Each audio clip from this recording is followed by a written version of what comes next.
بسم اللہ الرحمن الرحیم۔ روایت ہے کہ دو آدمی حضرت علی رضی اللہ تعالیٰ عنہ کے پاس فیصلہ لے کر آئے۔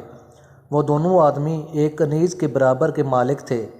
ان دو آدمیوں نے حرمت کے باوجود جہالت کی وجہ سے کنیز سے ہم بستری کی اور یہ کنیز ان آدمیوں سے حاملہ ہو گئی۔ وضع حمل کے بعد بچہ پیدا ہوا۔ ان دو آدمیوں میں سے ہر ایک بچے کو اپنی طرف نسبت دیتا تھا۔ آخر کار یہ جھگڑا حضرت علی رضی اللہ تعالیٰ عنہ کے سامنے پیش کیا گیا۔ آپ رضی اللہ تعالیٰ عنہ نے اس لڑکے کا قرعہ ڈالا اور قرعہ ان میں سے ایک شخص کے نام نکلا۔ امیر المومنین نے اس لڑکے کو جس کا نام کا قرعہ نکلا تھا اس کے ساتھ ملحق کر دیا اور جس شخص کو لڑکا دیا گیا تھا حکم دیا کہ لڑکے کی آدھی قیمت اپنے دوسرے حصہ دار کو دے۔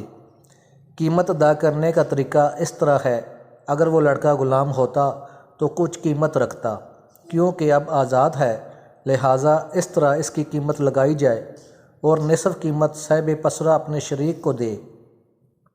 آپ رضی اللہ تعالیٰ عنہ نے فرمایا، اگر میں جانتا کہ تم نے تمام حجت کے بعد اس پر عمل کیا ہے، یعنی حرمت کا علم رکھتے ہوئے جان بوجھ کر اس پر عمل کیا ہے، تو میں تمہاری سزا میں سختی کرتا۔